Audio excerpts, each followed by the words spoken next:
The long-rumored coaching staff shuffle has finally become official, and we have a quick look ahead to Illinois versus Penn State next Saturday. Locked On Illini, let's go.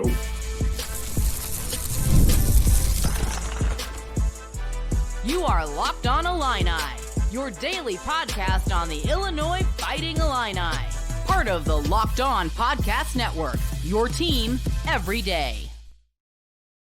Welcome back to another episode of Locked On Illini. Thank you for making us your first listen every single day. A simple reminder, you can find us on your favorite audio platform and on YouTube, part of the Locked On Podcast Network. My name is Sunny Verma. You can find me at IlliniCast. You can find me at the Sunny V. And this week, you can find me at Locked On Illini on Facebook or Instagram or whatever social media you tend to frequent. Today, we're going to be talking about the official news coming from Brad Underwood and the coaching staff about the shuffle that happened, which has been rumored for a while. And also, we get a quick preview of the matchup between Penn State and Illinois next week, which now is going to become a top 20 AP matchup. This episode is brought to you by Game Time. Download the Game Time app, create an account, and use code LOCKEDONCollege for $20 off your first purchase. So a couple hours before kickoff on Friday night, the Illinois men's basketball team made it official that assistant coach Tim Anderson is going to be taking a leave of absence from the team with no indefinite timetable for return. Now, this has been reported now for a couple weeks ago. I think I made a quick segment about it a couple weeks back, and it's kind of been going around in the circles that this wasn't exactly a secret, that it looked very likely that Tim Anderson was not going to come back. And so Friday, everything became official. Is it ideal timing? No, especially with basketball practices starting in October. But at least I'm glad the matter has been resolved and that the Illini Nation and the coaching staff and the players can kind of move on and kind of focus their attention on the season ahead. Illinois did promote Qua Jones to fill Tim Anderson's role temporarily. Again, I've talked about this in previous episodes. It's just too late now in the assistant coach cycle to find the guy to replace a guy the caliber and the importance of Tim Anderson. So my guess is Jones is going to hold that spot through the season, and then Illinois is going to open up that assistant coaching job for the top of the litter. When you talk about next year, we're going to be offering a lot of money, and there's going to be a lot of assistant coaches that are going to be interested in that spot and for the salary that Tim Anderson was being paid last year. So I don't think there'll be any short of interest in that position. It's going to be simply one of those where we're going to have to manage this season with the guys that we have. Now, Tim Anderson did release a statement. He said, "It has been a dream come true to work at the University of Illinois and represent the Fighting Illini. I'm proud of what we've accomplished together over these last 3 years. I thank Coach Underwood for the opportunity to coach here, and I especially want to give credit to all our players for their effort, trust, and sacrifice in producing a championship culture. Following a great deal of reflection this offseason, I've decided to take some time away from coaching in order to focus on myself and my family. I want to thank everyone who is reaching out for their support and hope all will respect the personal nature of this decision." Also, in the same release, Brad Underwood also released a statement. "Coach Anderson has impacted our program in countless ways, both on and off the court. Whether recruiting, building, and maintaining relationships or player development, TA has been a key part of the success we've experienced. We appreciate his commitment and many contributions to Illinois basketball." Now, if you recall, Tim Anderson joined the staff in 2021, and he was one of the main guys who got important players like Tanner Shannon Jr. to commit here. Dane Danger, and even this offseason, Trey White was a guy that Tim Anderson was working with, but it seems something has changed over the last couple of months. I don't want to give too much runway to rumors, so we'll just kind of leave it at that for the time being. But the bottom line is Tim Anderson will not be on the sidelines for the Illini next year. And the folks that I've talked to, it doesn't sound like he's going to be coaching, period, anywhere next year. And if you really think about it, I think the fact that they've announced it as a leave of absence could be good for both parties. If this was a resignation or a firing, you'd be talking about how one side could hold a grudge or be upset with the other. But I think with the idea of a leave of absence, what happens is Tim Anderson gets to move on, focus on whatever he wants to focus on in this next stage of his career. But he's also being paid, and paid very well by the university to fulfill his contract for this last season. On Tim Anderson's side, I can't imagine he would be too upset with the Illini for doing him essentially this favor. Instead of him being forced to resign and giving up a high six-figure salary, they're going to pay him kind of as a thank you and let him move on. So what I'm hoping for, and I've talked about this in previous episodes, is that this separation that has happened is amicable, that both sides understand that they're just not good for each other at this moment, whatever those reasonings might be. But Tim Anderson will probably continue to be a big influence when it comes to basketball in the city of Chicago. And if he was someone who was turned off or had ill feelings towards the university, I know Illinois as a brand is growing year by year, especially under the tutelage of Brad Underwood. But still, I can't imagine anyone would want to deal with such a big influence in Chicago, bad-mouthing your program. Is Illinois big enough to kind of recruit Chicago and nationally? Regardless, sure, but why put yourself in a more difficult position? Either way, I'm kind of glad this chapter is over. I was always receiving questions about it, and the comment section would always go pretty crazy with opinions and thoughts whenever it came to the Tim Anderson situation. Will he or won't he? Why hasn't he? Well, it's done.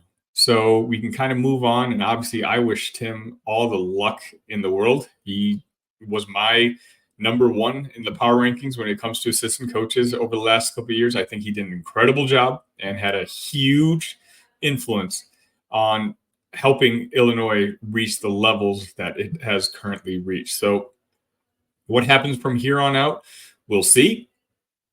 But at least we know who's going to be on the sidelines coaching.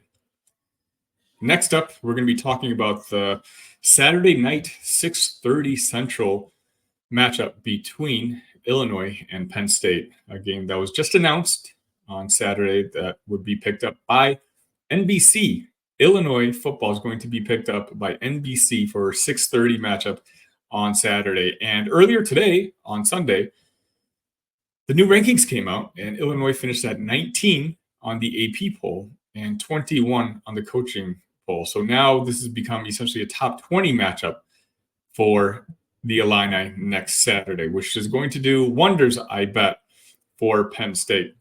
Speaking of Penn State, I did want to say that I recorded a quick look ahead with Zack Seyko, who is the Locked On Illini Lions host, a couple days ago. This was before the Nebraska game. And so, again, I'm going to be playing it for you guys just so you can hear what he has to say about Penn State and what I have to say about Illinois. But just keep in mind, this was before the Penn State game against Kent State, and this was recorded before I got to watch Illinois take on Nebraska. I just want to give you guys a little bit of context so that you wouldn't necessarily be surprised. But either way, sit back and enjoy.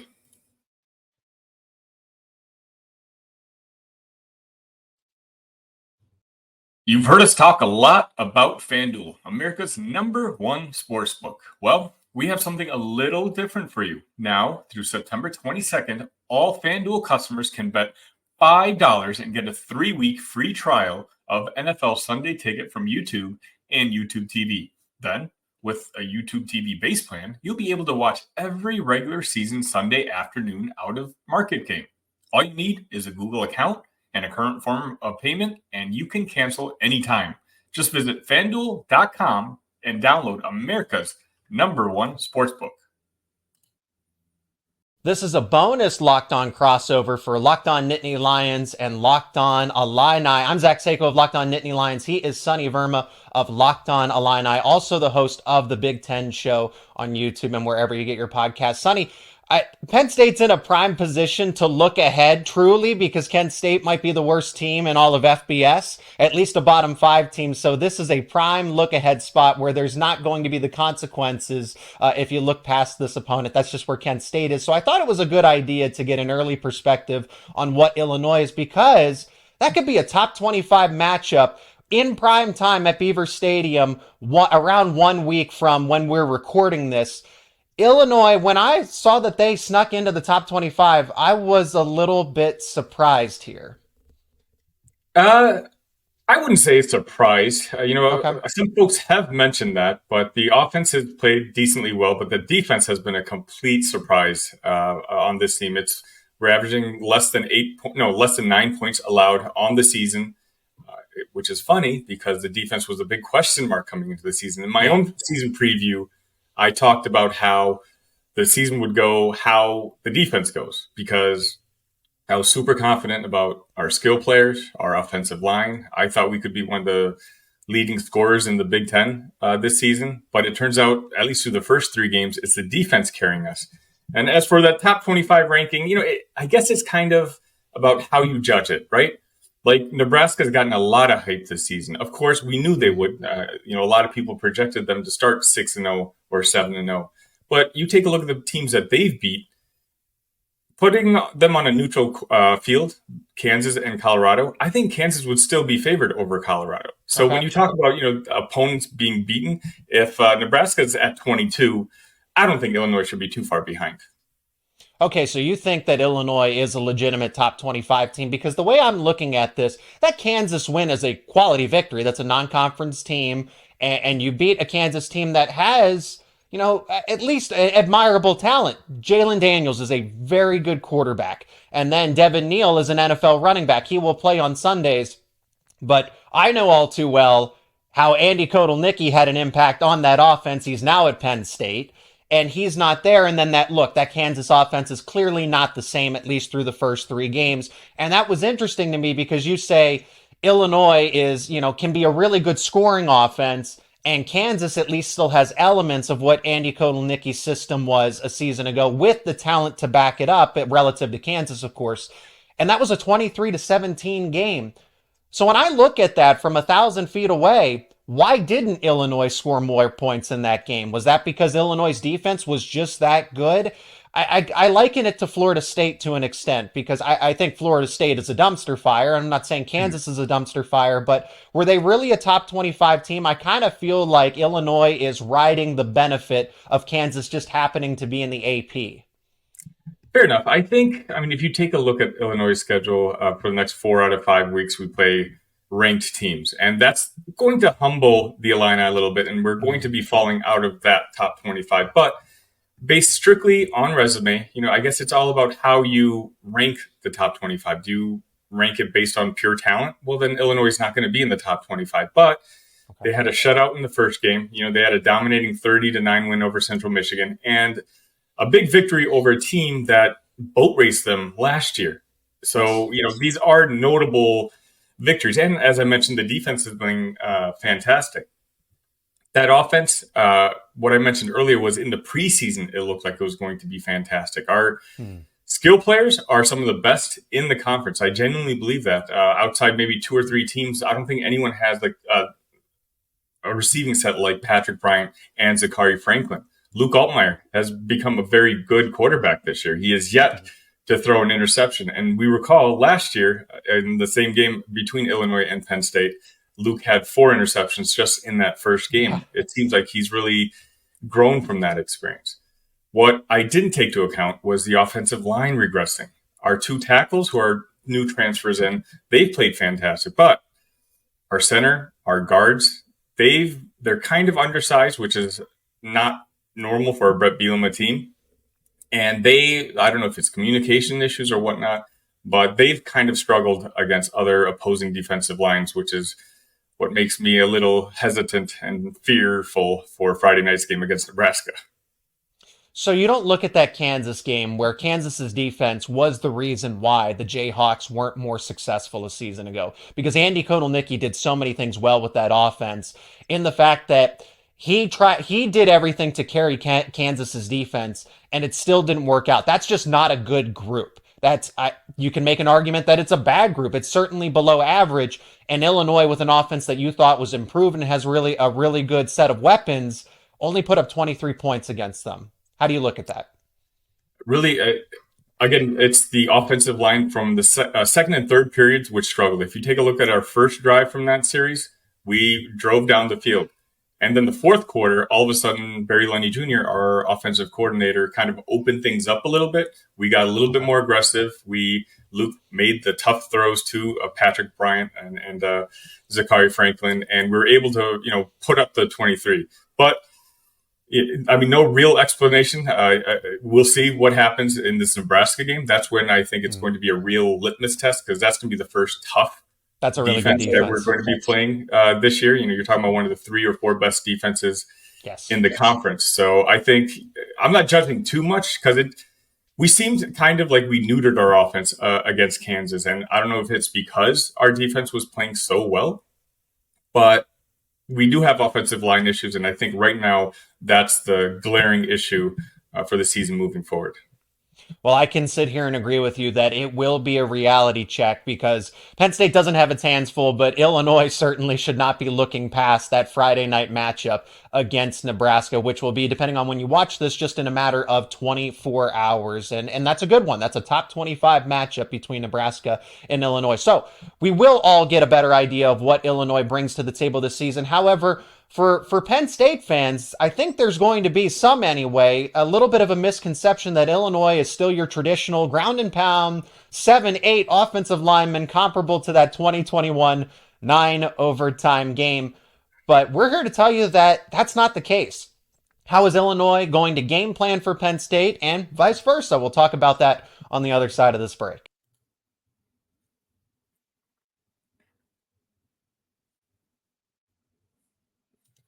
College football season is well underway, and if you're looking to make your favorite team's home game, please check out the Game Time app. Game Time has a new feature called Game Time Picks that makes getting tickets for your favorite live events even easier.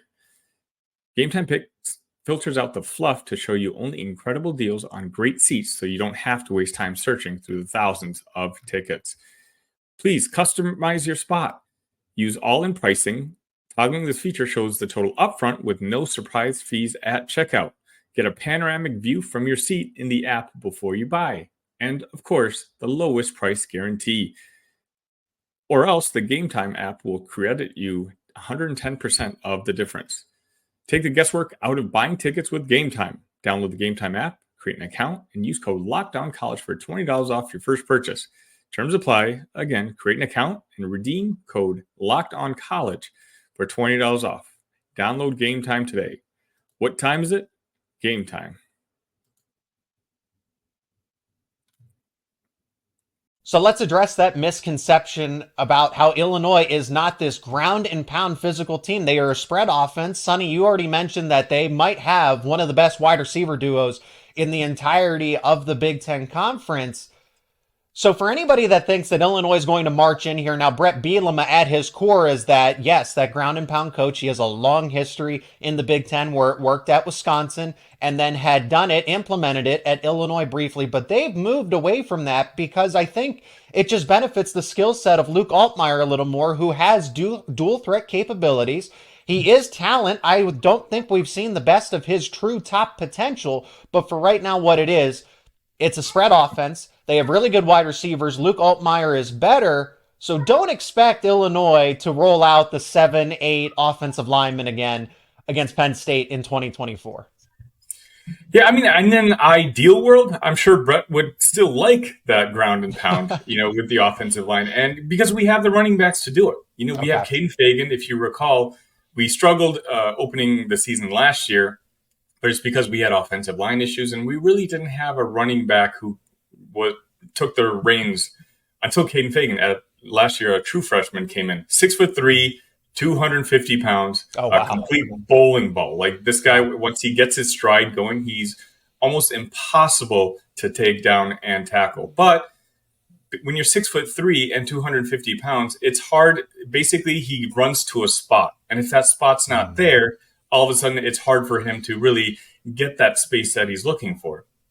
And we've struggled, as I mentioned, with our offensive line. So he hasn't had the numbers that we kind of predicted. One of my bold predictions this year would be that he'd be on the All Big Ten team as one of our running backs, but that doesn't look like it's going to be the case. But we have a lot of running back behind him. We have he's the Thunder, and Aiden Lawfrey is the Lightning. He's much faster, a little quicker. He can catch the ball out of the backfield. We also have Josh McCray, who's, I believe, in his third or fourth year with Illinois.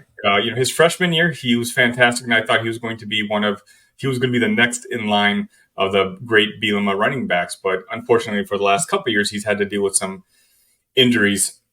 And the guy to look out for is true freshman 4-star Khalil Valentine. Now, every time he's been brought in to play, he's made moves. And arguably, he's probably had the best rushing lines that we've had in the first 3 games at least. He is what Caden Fagan isn't. He's a little smaller, but he's more natural instinct, and he's able to juke here and there. If a hole's not there, he can quickly move in another direction, and he's got that type of quickness. So the running back room is arguably our most talented room that we have on this team. They just haven't been able to be fully utilized just because of the struggles that we're having in the middle of our offensive line.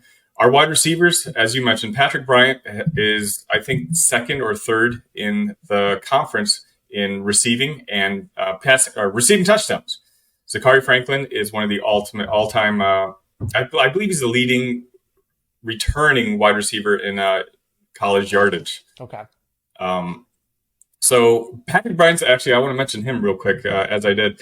He is the story that you love as an Illinois fan. A kid who is underrated, comes in his first year, rarely plays. Second year does special teams. Third year, last year, he was like the third or fourth guy. He's just a guy who's worked his butt off and elevated his role to the point where now, if Zachary Franklin wasn't on this team, I was initially nervous that he could or could not be a true number 1 wide receiver. But this year, he absolutely has been. And that's been really nice to see. And to round it all up, Luke Altmaier, he was kind of the big X factor. There was a lot of national perception last year that he lost his job to John Paddock at the end of the year, when truly that wasn't the case. He started off the season struggling. I think he had 3 touchdowns and 6 interceptions in his first 4 games, and ultimately ended, I think, second in the conference in interceptions. But his last 6 games, he had 10 touchdowns and 3 interceptions. He really was starting to turn things around. It just so happens in the second to last series against Minnesota, he got hurt. John Paddock came in, threw a touchdown to Isaiah Williams to win the game. Luke Altmaier was not able to play the following game against Indiana. And then John Paddock threw for 530 yards. And it's hard to bench a quarterback who just threw for 530 yards and broke university records. So the national perception on Luke was a little lower than I think the Illini fan base. We've all been a little excited, but I mean, he's performed beyond what I expected of him as well. Because as I said, 6 touchdowns, at least as of today, 0 interceptions. He can make the throw now that he's trusting his wide receivers. That was kind of his issue last year. You never knew whether he was going to. He was a little hesitant because it was his first full year as a starter. So he played like it at sometimes, but I think through the coaching he's mentioned of John Paddock, he's learned to just trust his instinct. He knows he's got playmakers on the outside, so just throw a ball where they can catch it, and more often than not, they bring it down. And he's a guy who can win it with his legs as well, as you mentioned. At the beginning of last season, he was not only our best passer, but he was our best rusher just because we couldn't figure out the whole running back situation. So I would never call Luke Altmaier a superstar quarterback. Right. But I genuinely do think he's a good quarterback. And if I were to come up with a quarterback rankings right now, I think he's genuinely one of the top 5 or 6 quarterbacks in the conference. Yeah, I think Luke Altmaier had a lot of potential going into college football when he was being recruited. Didn't work out at Ole Miss. And hey, he's landed in Illinois, and at least he's improving. So that's good for the Fighting Illini. Again, a tough matchup where it is going to be a reality check against Nebraska. Sunny, to wrap it up here briefly in this bonus episode, From what it sounds like based on our discourse here, I'm anticipating a bit of a shootout when it comes to Beaver Stadium. I think that the Nebraska game will kind of give that off perception just because Nebraska's defense is truly a top. You said top 5. I think top 10 is just appropriate. But if you're being a little generous, I don't disagree to say that Nebraska isn't one of the top 5 defenses in the country. Now, Andy Kotelnicki, who scored a lot of points at Kansas against Illinois, is now at Penn State, so he knows how the defense operates and what works. Drew Aller is one of the best quarterbacks in the Big Ten Conference. I think he deserves a lot more respect in the country. He's still not getting it. People are just like, okay, he's getting better, but he's still not. We wouldn't put him in our top 20 quarterbacks. I think that's just absolutely disrespectful. And the defense, KJ Winston is out what is described now as long-term, so we truly don't. He's not going to be available for the Illinois game. I know that much. So with question marks around Penn State's defense, question marks still around Illinois' defense, I should say, that makes for 2 offenses going back and forth where it could be a shootout. It could be. We'll see. It's one of those situations where the defense has actually scored a lot of our points this year. The corner, at least the secondary. Xavier Scott is having a completely fantastic season this year. He's got 3 interceptions, I believe, 1 for a returning touchdown. Miles Scott, not related, has a couple of interceptions himself. One of the big reasons that we struggled out of the gate defensively last year was Matthew Bailey. Matthew Bailey actually came back for the Penn State game last year, but he was injured in his first series. And he was supposed to be a captain on the defensive side. So he didn't get any playing time. And this year he has been playing and he's played very well. And so the secondary, I think the key for Illinois, when they go up against teams that are clearly more talented than them, is they've got to try to hold on to the ball and take the ball as often as they can. So I know Drew Aller, and again, I'm higher on him than most. He doesn't make many mistakes, but it's going to be one of those where one of our guys in the secondary who, like our ball hawks, are going to have to make a play or two, I think. And truthfully, speaking realistically as an Illinois fan, my hope is that they're figuring something out on the offensive line Friday night against Nebraska. And so we can kind of maybe avoid the shootout and hold on to the ball as much as we can against Penn State and try to take advantage of an opportunistic defense. He is Sunny Verma of Locked On Illini. I'm Zack Seyko of Locked On Nittany Lions, a crossover bonus episode leading up to what is going to be a primetime showdown between Penn State and Illinois in just a week's time. All of our platforms will be linked down in the description. Sunny, thanks so much for the time being able to do this crossover episode here. Zach, I appreciate you having me.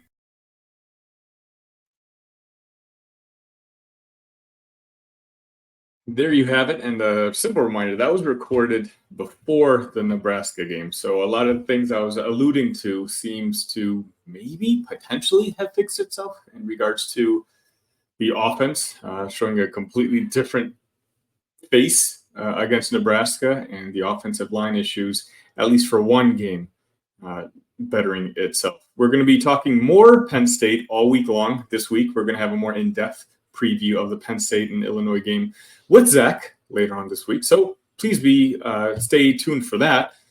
On your way out, please hit that like button, hit that subscribe button. Again, I know I keep asking you, but trust me, it helps immensely. And of course, it costs you guys nothing. That'll wrap it up for this weekend episode. We're going to start the week, again, content every single day. I do that for you because you guys show me support. Until then, ILL, love you guys.